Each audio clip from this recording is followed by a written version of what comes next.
네, 안녕하세요 여러분. 밀리핑 6월 12일 목요일입니다.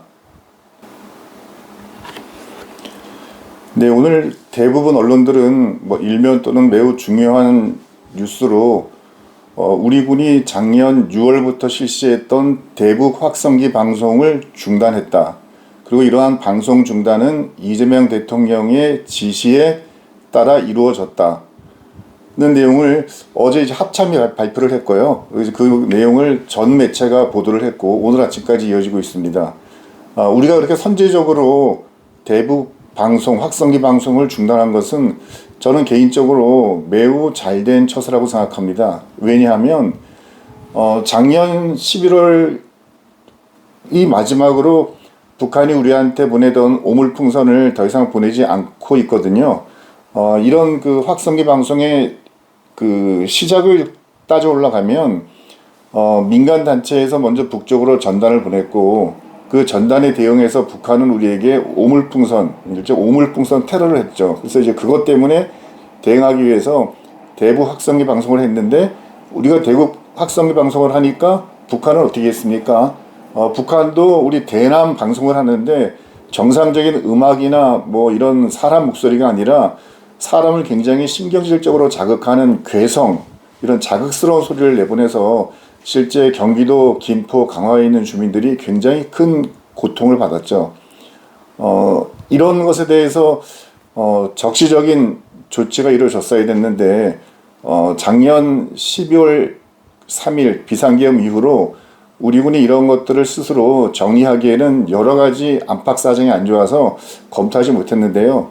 군이 스스로 상황 판단을 해서 이런 조치가 내려졌으면 더 좋았을 텐데 사실 군이 스스로 결정을 하기는 매우 어려운 상황이었습니다.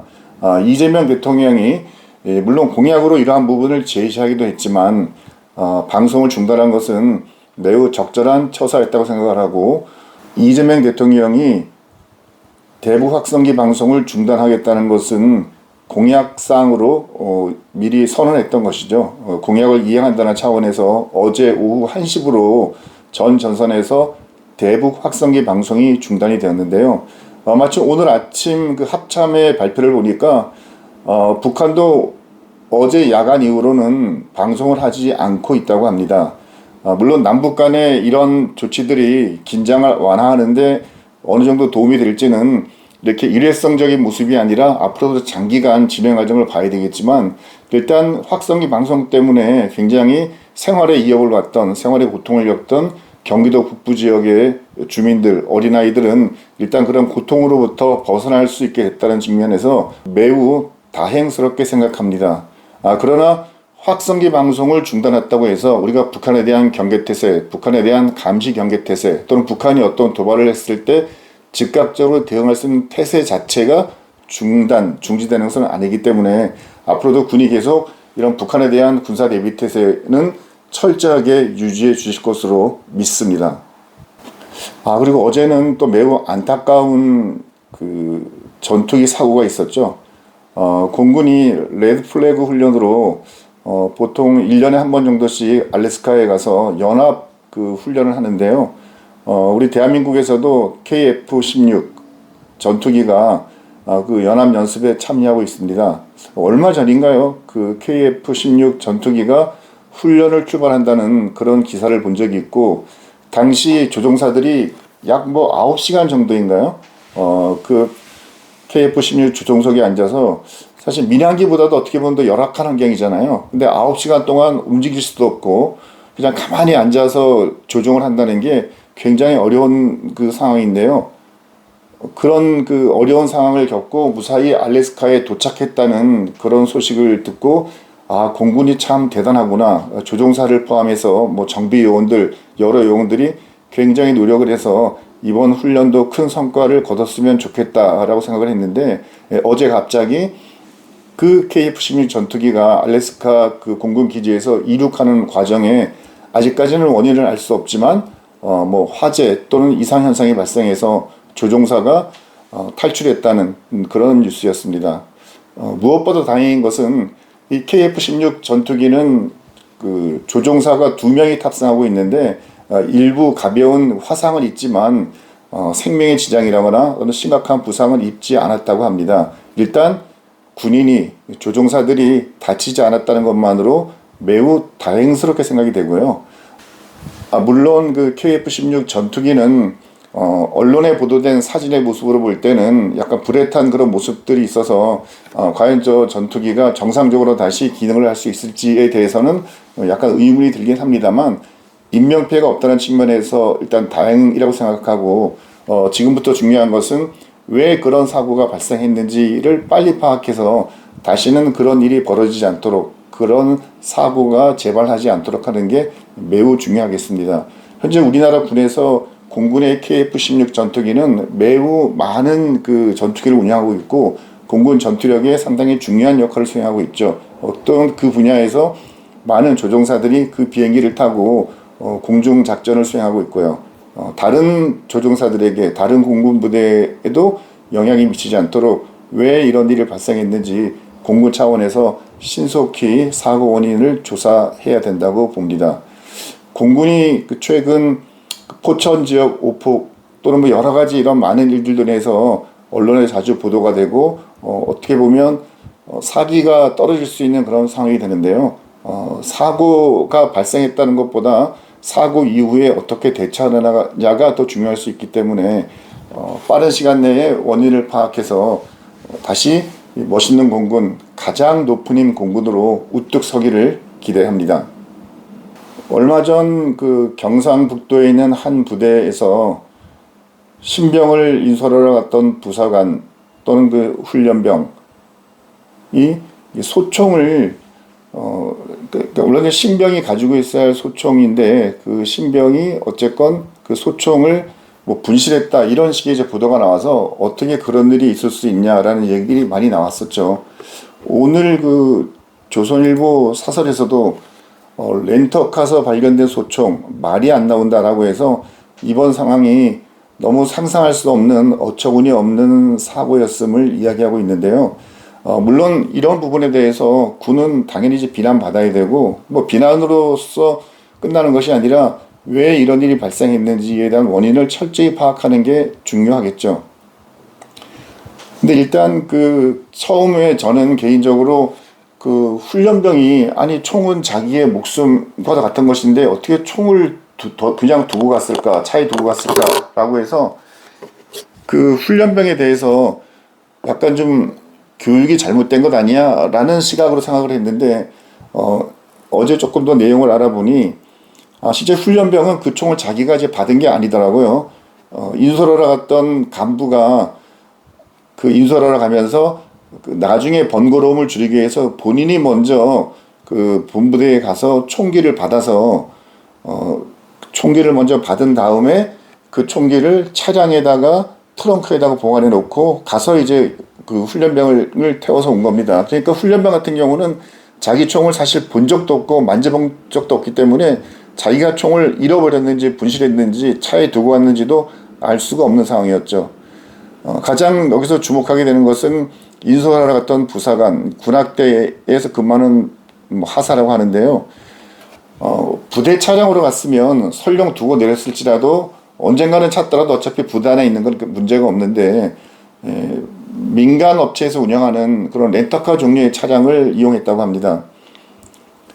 어떻게 생각해 보면 신병을 인솔하러 가야 되는데 부대에 적시적으로 이용할 차량이 없기 때문에 내가 외부에 있는 민간 렌터카 차량까지 이용해서 신병을 인솔해 왔다는 것은 매우 적극적으로 업무를 했다는, 물론 지금 렌터카 비용을 개인 비용으로 됐는지 부대 비용으로 되는지는 더 알아봐야 되겠죠. 만약에 그것이 개인 비용으로 그 비용이 나간다면 그거는 좀 매우 잘못된 처리인 것 같고요.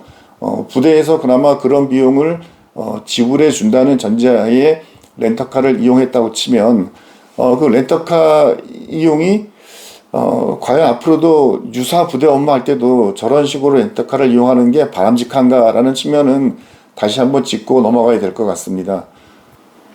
그 렌터카를 그 본인이 그 대여해서 그 훈련병을 데리러 간 그 부사관 어떻게 보면 매우 그 적극적으로 업무를 했다고 볼 수가 있는데 뭐 그런 부분은 약간 칭찬의 여지도 있을 수가 있는데요.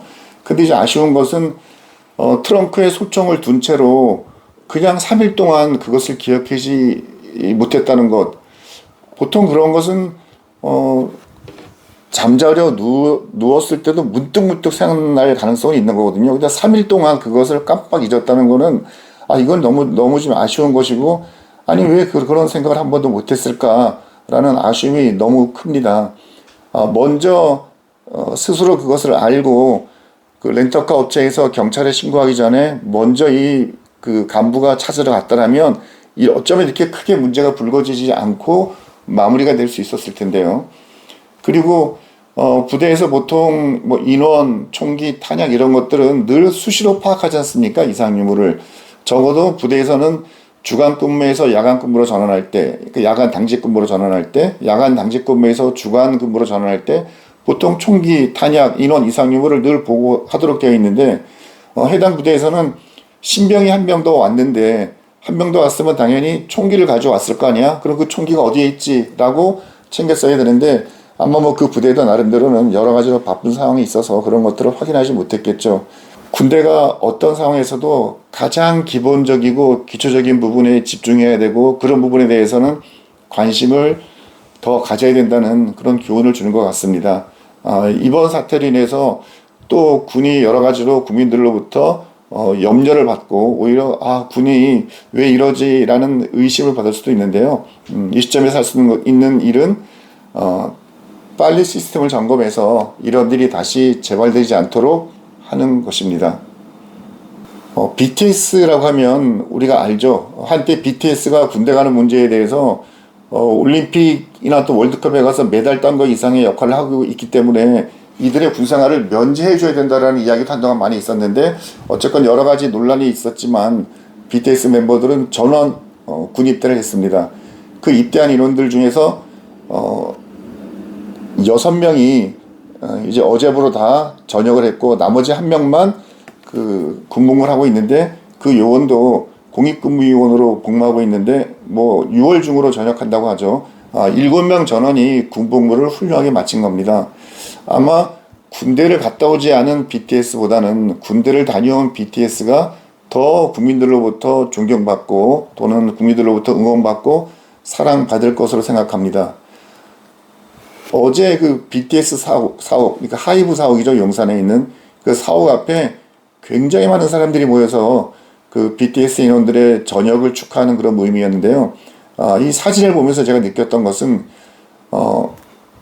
BTS 멤버의 복귀를 환영하는 사람들이 많이 있고 그들의 군복무를 굉장히 축하해주고 있지만 이런 축하는 사실 BTS 같은 유명인만 받는 것이 아니라 지금 평범하게 군에 입대해서 현재는 18개월의 군복무를 성공적으로 마친 모든 대한민국의 현역 장병들이 이런 국민들로부터 환영을 받아야 된다고 생각을 합니다. 가끔 미군들 보면 공항에서 파병 갔던 미군들이 돌아올 때 공항에 있던 사람들이 박수로 환영해주는 그런 모습을 볼 수가 있는데요. 대한민국에서 군복을 입고 군생활하는 모든 군인들 늘 누구에게나 환영받을 수 있고 박수받을 그런 아주 매우 가치 있는 일을 하고 있거든요. 우리가 평상시에도 시내에서 군인들을 만났을 때 가벼운 미소 또는 정말 수고한다라는 말 한마디 건네는 것이 정말 그들에게 큰 힘이 될 거라고 생각합니다. 최근 미군 4천여 명이 철수할 수 있다라는 보도가 나온 적이 있습니다. 뭐 미국 측이나 또는 우리 국방부 쪽에서도 그런 부분을 협의한 바가 없다라고 공식 발표를 했는데요. 4천여 명의 병력이다 보니까 도대체 만약 4천여 명이 그게 현실화가 된다면 어떤 병력일까? 우리나라는 현재 약 2만 8천여 명의 미군이 있잖아요. 4천여 명을 하다 보니 미 2사단, 연합사단 이하에 있는 그 일개 여단이 약 한 4천여 명이 되는데 그 여단이 철수하는 것 아니야? 그 여단은 바로 9개월 단위로 순환 배치하는 기갑여단, 보통 스트라이커 여단이라고 합니다. 이 여단은 차량화, 그러니까 바퀴로 된 장갑차를 운영하는 스트라이커 여단이 있고요. 궤도로 된 브래들리 장갑차를 운영하는 브래들리 여단이 있는데요. 보통 상황이 더 약간 심각할 때는 더 화력이 좋은 브래들리 여단이 올 때가 있고, 아니면 평상시에는 더 신속한 기동성을 가지고 있는 스트라이크 여단이 올 때가 있는데요. 지난주에 주한미군 스트라이크 여단이 기존에 있던 여단과 이제 교대를 했다는 그런 뉴스가 나왔습니다. 일단 이 여단이 오게 되면 그 9달 동안은 우리 한반도에서 근무를 하게 됩니다. 물론 9달이라는 것이 고정된 것이 아니라 그 상황에도 상황이 어떻게 변화하게 되면 이 여단들이 다른 데로 움직일 가능성은 충분히 있죠. 우리 입장에서는 미군의 어떤 병력 감축이나 또는 이런 그 전략적 유연성, 다른 지역으로 수환 배치와 같은 것들이 우리 대한민국의 의지와는 상관없이 일방적으로 이루어지지 않도록 우리 당국이, 특히 우리 이재명 대통령이 트럼프 대통령과 원만한 합의를 이끌어내서 공고한 한미동맹 관계가 우리 대한민국의 안보, 평화를 지키고 있다는 것을 전 국민들이 체감할 수 있도록 해야 하겠습니다. 오늘 아침 또 연합뉴스에는 약간 우리가 관심 가져야 될 뉴스가 나왔는데요. 터키 대통령이 에르도안이잖아요. 에르도안이 공식적으로 발표를 했는데 인도네시아에 튀르키예가 직접 만들었던 칸 전투기 48대를 수출하기로 했다. 수출 계약을 맺었다라고 발표를 했습니다. 뭐 더 자세한 내용은 더 알아봐야 되겠지만 이 에르도안이 발표한 수출국이 인도네시아는 우리랑 같이 KF-21을 공동 개발한 국가잖아요. 그들이 일정 정도의 예산도 분담을 하면서. 근데 최근 뭐 이런 인도네시아 기술자들이 우리 그 한국 항공우주 산업 카이에서 뭐 기밀을 유출했다 어쨌다 이런 그 논란이 일어나면서 인도네시아가 약간 발을 빼는 듯한 모양새를 보이고 있는데요. 우리로서는 KF-21을 만들게 되면 인도네시아 공군이 이 KF-21을 운영하는 그 자체가 KF-21의 수출 가능성을 높여주는 것이기 때문에 매우 중요하게 생각했는데 갑자기 인도네시아가 튀르키예산 전투기, 사실 튀르키예가 만든 칸 전투기는 우리가 만든 KF-21과 성능이 유사하다고 합니다. 그러면 인도네시아가 우리한테서 발을 뺀다는 것 자체는 우리 KF-21의 수출 전선이 약간 더 어두워지는 것이 아닌가라는 걱정을 하게 합니다. 인도네시아의 공식적인 입장을 더 들어봐야 되겠지만 우리 항공우주 산업 카이의 이 고민도 커질 것 같습니다. 우리가 정말 세계에서 8번째로 이런 그 제트 전투기를 만들었다는 것은 매우 자랑스러운 일인데요. 열심히 노력해서 만든 것인 만큼 전 세계로 많이 수출돼서 다른 세계 여러 나라의 하늘에서 그 나라의 평화를 지키는 그런 중대한 역할을 수행했으면 하는 바람입니다.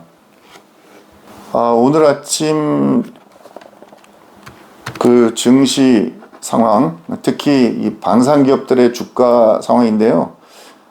정말 방산 대단합니다.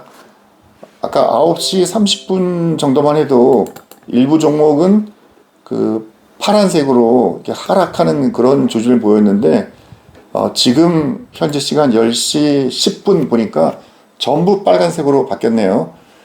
특히 주가 중에서 하나 에어로스페이스, 하나오션, HD현대중공업이 많은 상승을 하고 있고 현대로템도 4,000원 이상 오르고 있습니다. 오늘 한국투자증권이 하나오션에 대해서 앞으로 계속 투자를 해도 좋다. 하나오션은 앞으로 수익이 더 좋아질 것이다 라고 그 매수 추천을 했고, 풍산 같은 경우도 어제 여러 그 증권사 애널리스트들이 2분기에 사상 최대의 영업이익을 누릴 것이다 라고 하면서 현대로템과 함께 풍산에 매수 추천을 했거든요. 풍산은 오늘은 약 현재 400원 정도밖에 오르지 않았는데 현대로템은 역시 4,200원이 올랐네요. 네, 정말 우리나라 이 방산기업의 주가가 어디까지 갈지 정말 예측이 안 되는데요. 그냥 지금은 굳이 종목을 어느 걸 살지 고민하지 않고 그냥 본인이 생각해서 방산이다 하면 그냥 사면 될 것 같은 그런 느낌이 듭니다. 다른 종목들이 올라갈 때 주식을 갖고 있지 않는 사람들의 상대적 박탈감 매우 큽니다. 저도 주식이 하나도 없기 때문에 요즘에 그 늘 빨간색으로 변하는 이런 상황을 보게 되면 약간 마음이 아프기도 합니다. 그렇지만 지난 20년 동안 주식 투자의 결과가 실패로 나타났기 때문에 다시 주식시장으로 들어갈지 말지에 대한 결정은 더 좀 고민을 해봐야 할 것 같습니다. 지금 우리나라 증시시장 상황이 굉장히 좋죠. 그러니까 어제 기준으로 그 종합주가지수 2,900선을 돌파했는데요.